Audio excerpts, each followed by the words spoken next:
Buenos días, buenas tardes, buenas noches, según sea el caso.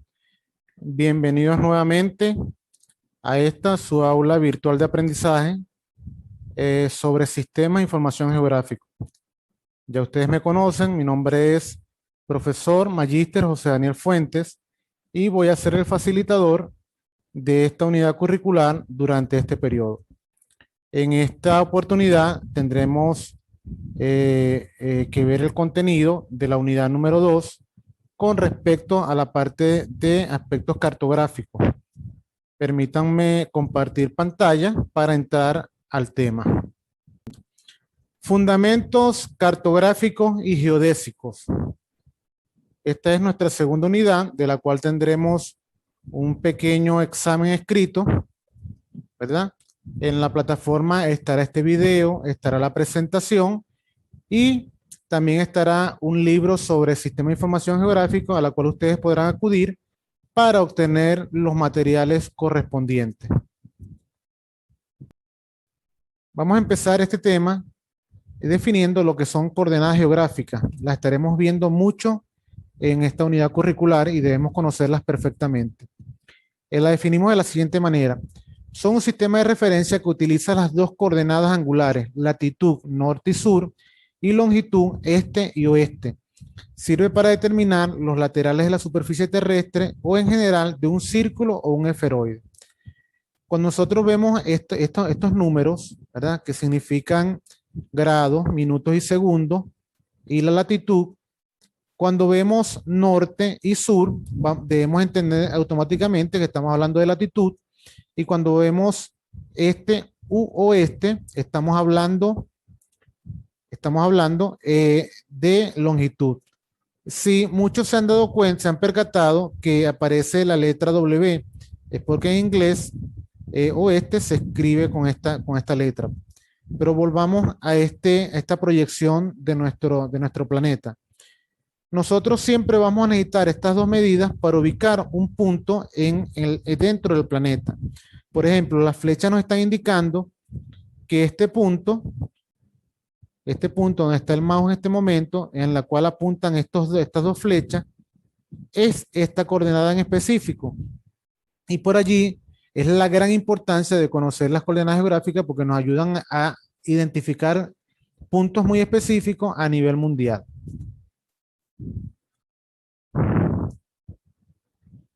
Empecemos con la longitud. La longitud nos indica que los meridianos, también llamados líneas de longitud, van desde el polo a polo. Divide la Tierra en dos hemisferios. Hemisferio occidente y hemisferio oriente. Por eso es que se conocen como Asia, los orientales, y los Estados Unidos, los americanos, nosotros los americanos, los occidentales, porque está dividido por este meridiano, oriente y occidente. Es muy común escuchar esta parte de la longitud. Tenemos la latitud, es la línea del Ecuador, es una línea imaginaria al centro del globo terráqueo que divide la Tierra en dos hemisferios, norte y sur. Las líneas paralelas, estas son los paralelos, ¿verdad? Que se ven acá. Todas las líneas paralelas son los paralelos, valga la redundancia, y las que se unen en los polos son los meridianos. Pero siempre vamos a tener un hemisferio norte y un hemisferio sur. ¿Para qué sirve esto? Esto lo vamos a representar con nuestra querida Venezuela. Esto nos indica para conocer los límites en este caso, de nuestro país. Pues. Como podemos observar, el límite hacia el norte es esta, el límite hacia el este es este, el límite hacia el oeste es este, y el límite hacia el sur es esta. Pues. lo cual nos puede indicar de una manera muy precisa, ¿verdad? Con una metodología, dónde se encuentra ubicado nuestro país. Qué debemos tener en cuenta en cuanto a la parte de las coordenadas geográficas? Tenemos que tener en cuenta lo siguiente. Debemos tener en cuenta, en cuanto a las coordenadas geográficas, lo siguiente. No corresponden a ningún tipo de proyección. La importancia del WGS 84 es que por fin se cuenta con un datum o un sistema de referencia de coordenadas geográficas que es ajustado para todo el mundo. ¿Qué significa WGS 84? Eso lo vamos a ver un poquito más adelante en la asignación de datum, pero aquí le dan esa importancia. Las coordenadas geográficas no son únicas, así como las coordenadas UTM no son únicas. Van a depender del datum escogido. Y aquí tenemos en letras rojas dos ejemplos con las mismas coordenadas, pero con datum diferentes. Y no representan el mismo punto sobre la faz de la Tierra. Son puntos totalmente diferentes porque usan datum diferente. Ahora, un datum tiene asociado uno y solo un elipsoide. Y por el contrario, un elipsoide puede ser usado en la definición de muchos datum. Esto lo vamos a ver en las páginas siguientes, que es un datum, que es un elipsoide, y a qué se debe tanto a terminología técnica que es sumamente necesaria que ustedes entiendan para conocer el concepto y el manejo de los GPS y de las coordenadas geográficas. Tenemos otro ejemplo muy gráfico. Si vemos al centro de la diana, tenemos esta longitud, 97 grados, 44 minutos, 25,19 segundos de longitud oeste, según el datum WGS 84. Y la latitud son 30 grados, 16, 28, 82 segundos, latitud norte, en el datum WGS 84. Pero, ¿qué significan todas estas crucecitas? Esto significa que son las mismas coordenadas, pero según los datos que utilicen cada país o cada región, van a ser coordenadas totalmente diferentes porque se manejan otro tipo de elipsoides para darle una característica muy especial a su país, a su terreno, pues cada país va a necesitar un datum específico. ¿Qué es el datum? El datum técnicamente es un sistema geométrico de referencia empleado para expresar numéricamente la posición geodésica de un punto sobre el terreno. Cada datum se define en función de un elipsoide. Pero, ¿qué es un elipsoide? Y eso es lo que vamos a ver en la lámina siguiente. Y son tangentes. En Venezuela, el datum usa el elipsoide WGS 1984 y el datum que se utiliza es Sirga-Regben 1984.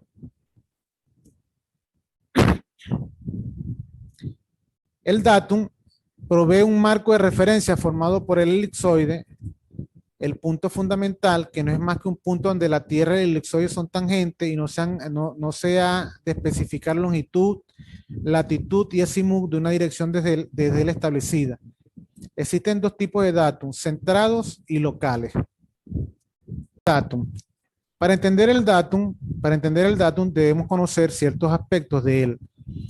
No se preocupen, mis estimados estudiantes, que una vez que conozcamos la teoría y empecemos a manejar los equipos, verán que no tiene tanta dificultad, sino que son unos términos que debemos conocer pues, para saber de dónde salen.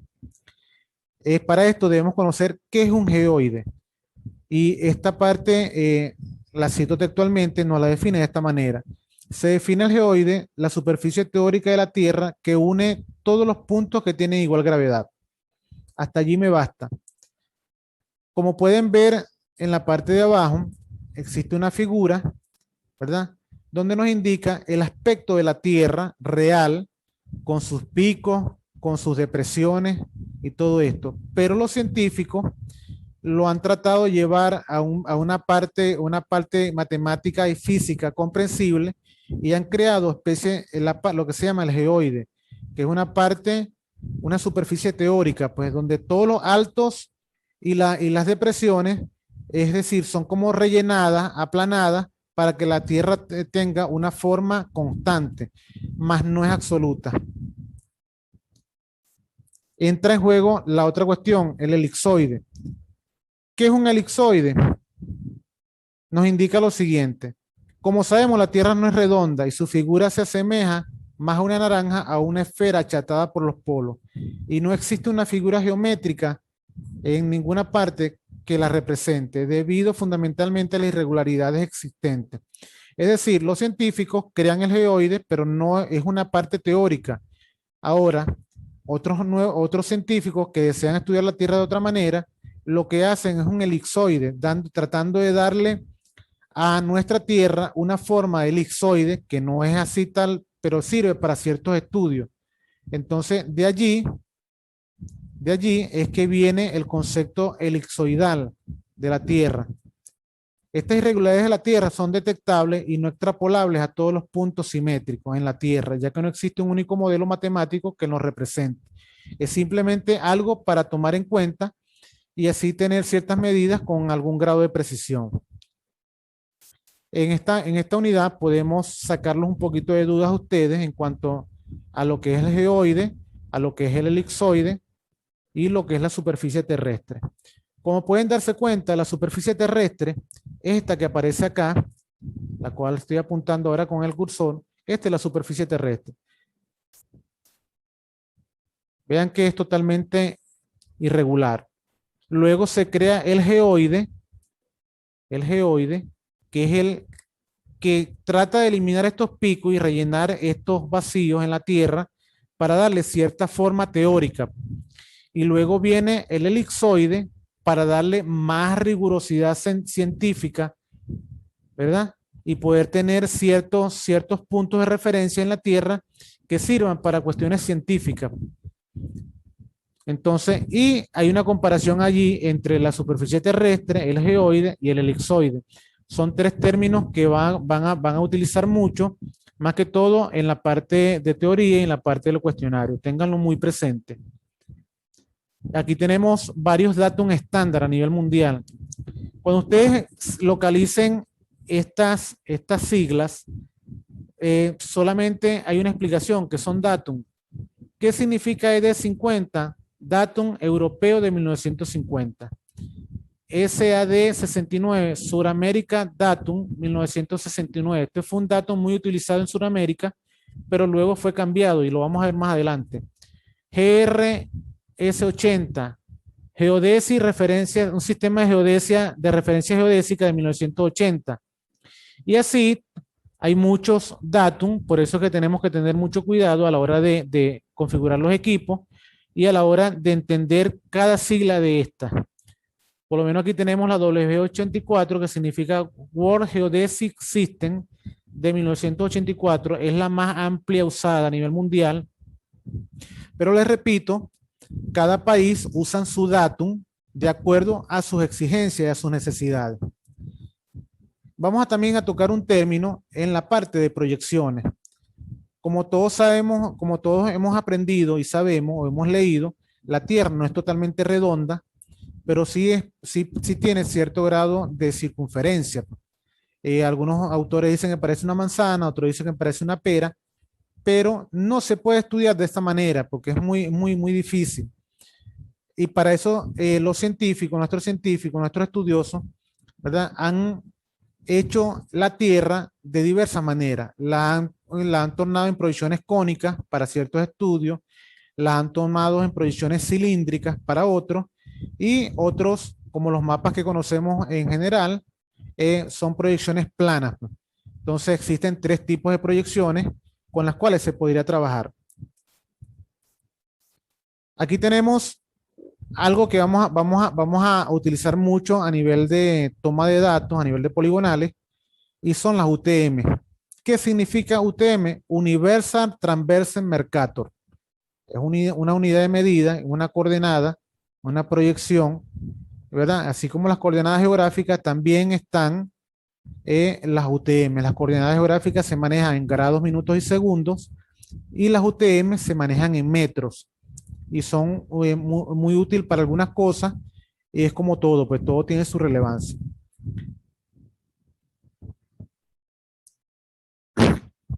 Proyección UTM es la que nosotros vamos a utilizar generalmente cuando querramos hacer poligonales.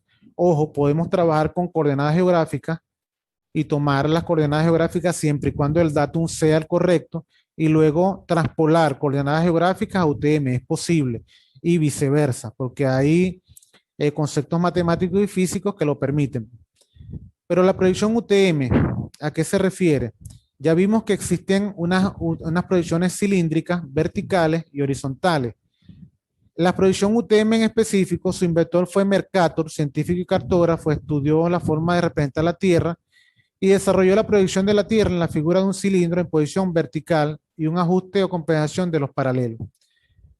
El objeto era demostrar los territorios en su verdadera forma, pero observó que todavía tenía error el cilíndrico, por lo que dispuso colocar el cilindro en forma horizontal, desarrollando así la proyección Universal Transversal de Mercator, conocida generalmente como UTM, y con esta es la que vamos a trabajar, porque como en la cilíndrica se detectaron ciertos errores, en la horizontal estos errores se minimizan, no se eliminan, pero sí se minimizan. En una descripción de las UTM, y hago énfasis en esto porque lo vamos a manejar en la parte de GPS, la vamos a manejar mucho en la parte de levantamiento de poligonales en las parcelas, y siempre van a escuchar a UTM, por eso que tienen que estar muy, muy claros en lo que es la UTM. Para la descripción de la UTM, en su proyección, la Tierra es dividida en columnas, y cada una de estas columnas se llama zona, y es numerada del 1 al 60 en dirección este, comenzando en el meridiano 180. Las filas están nombradas con letra de la C a la X, omitiendo la I y la O, desde la latitud 80. La I y la O no se pueden usar, o sea, no se usan en esta proyección, y ya veremos más adelante por qué. Aquí tenemos el sistema de UTM, y se podrán dar cuenta que la estrella indica que ya se encuentra en la zona número 15, en el uso número 15, con la zona número R.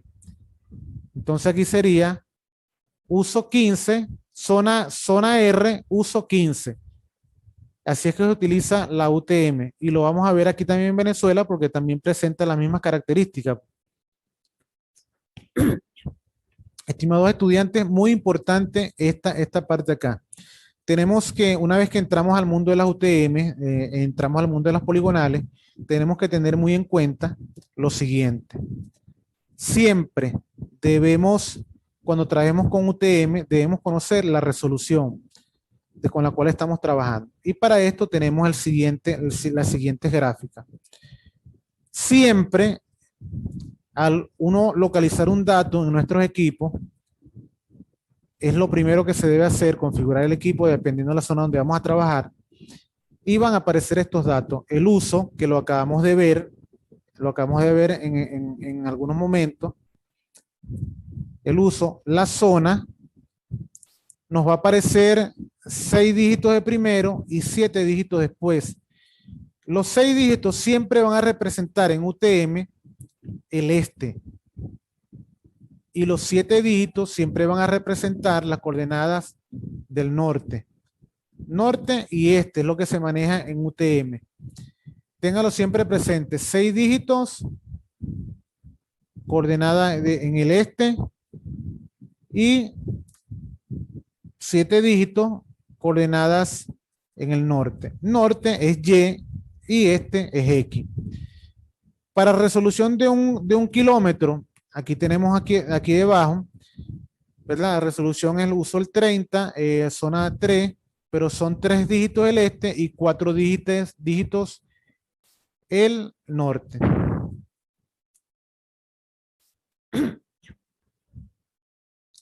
Seguimos con las coordenadas, y es importantísimo que ustedes sepan esto. Las coordenadas este son las X, se van a representar de esta manera, XY, porque vamos a trabajar en un plano cartesiano donde debemos ubicar una matriz. Pero únicamente con estos datos el punto no queda definido, ya que carece de los siguientes datos. Cuando nosotros presentamos unas coordenadas de esta manera, las coordenadas de XY, no estamos haciendo absolutamente nada porque ya vimos anteriormente que estas coordenadas, dependiendo del datum, cambian de país a país. Y por eso es que nos hacen la aclaratoria. Los datos no tienen unidades, si son metros, si son kilómetros, X. Los datos no localizan el hemisferio donde se encuentran, no nos dice si son norte o sur. Los datos no localizan el uso UTM de proyección y los datos no localizan el datum origen del sistema de coordenadas. O sea, hay muchas cosas que si nosotros simplemente colocamos XY y damos a coordenadas, no nos está indicando nada. Y nos hace el hincapié que para que el punto quede localizado perfectamente se debe detallar como sigue. X, 462.130 metros, Y, 4.634.140 metros, uso 30, zona T, datum, European 50, LED 50. O sea, allí yo sí puedo localizar ese punto en cualquier parte del mundo porque tengo el datum, tengo los metros, tengo el uso y tengo la zona. Y esa coordenada es única y exclusiva para ese uso y para esa zona.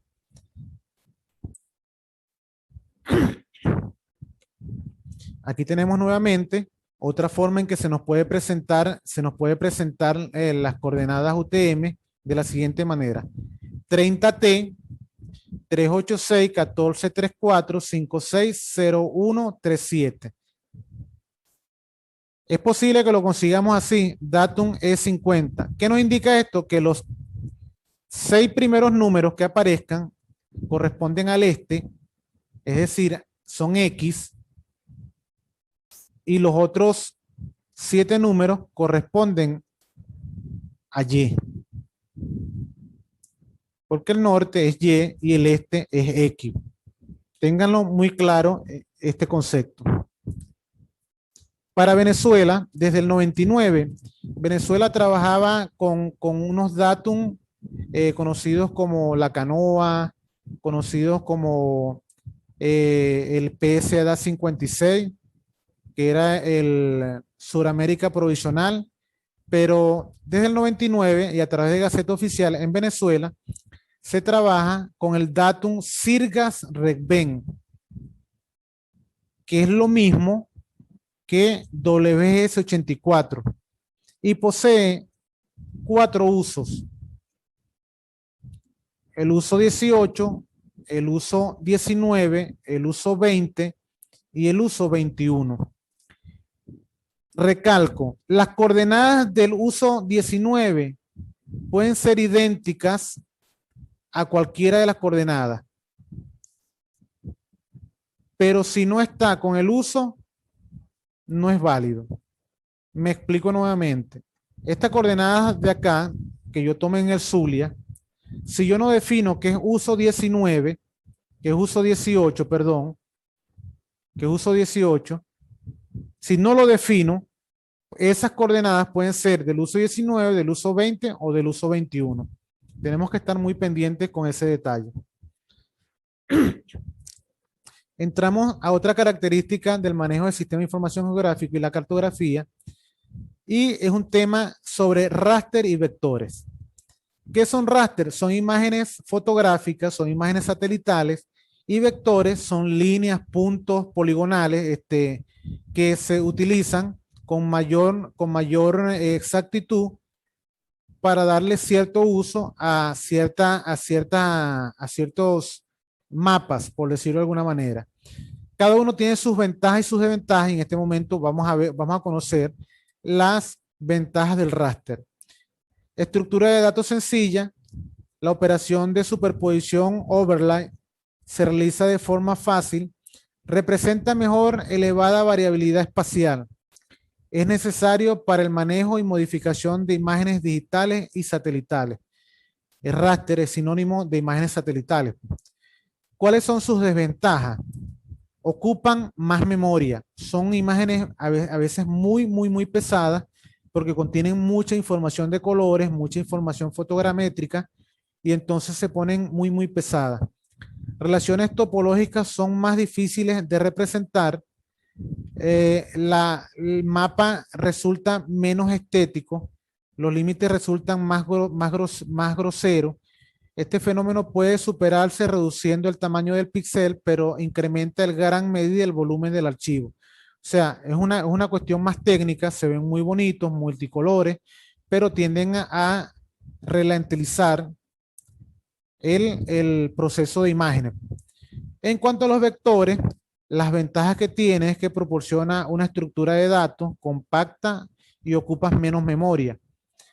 Codifica de manera más eficaz las relaciones topológicas entre elementos, mejor análisis de redes en las networks. Pues. O sea, al ser menos pesado, las redes lo van a manejar un poco mejor, pues, porque van a ser, mientras una imagen satelital puede tardarte un minuto, los vectores simplemente segundos. Está diseñado para trabajar con gráficos y coberturas en AutoCAD, en MacInfo, en Infomat, una serie de software con las cuales se puede trabajar. ¿Cuáles son sus desventajas? Tiene una estructura de datos más compleja que el raster, por supuesto. Operaciones de superposición son más difíciles de obtener. La representación de mapas con elevada variabilidad es ineficiente. Y manejo y mejora de imágenes digitales y satélites no pueden realizarse de una manera eficaz en modelo vectorial. O sea, porque va a presentar ciertas características que no ayudan a esa tarea. Estimados estudiantes, hasta aquí llega nuestra clase y antes de despedirme, les comento la siguiente frase, pues, esperando que la internalicen. Nada en la vida es para ser temido, es solo para ser comprendido. Todo lo que ustedes vieron acá, que no los asuste, porque todo tiene una explicación lógica. De repente en la teoría no lo van a entender de esa manera, pero sí es bueno que la sepan, que la estudien, porque de allí viene una prueba teórica, tipo cuestionario, y van a aparecer mucho de lo que comentamos acá. Pero hay que comprenderlo. Hay que comprenderlo. No le tengan miedo a esta serie de definiciones, sino que traten de comprenderla y ustedes verán que cuando lleguemos a la práctica será mucho mejor para ustedes porque tendrán la noción de lo que están manejando. Muchísimas gracias por su atención. Los espero en una próxima oportunidad. Ya con esta hemos terminado la videoclase de la unidad 2. Lo espero que se preparen lo suficiente y hasta la próxima oportunidad.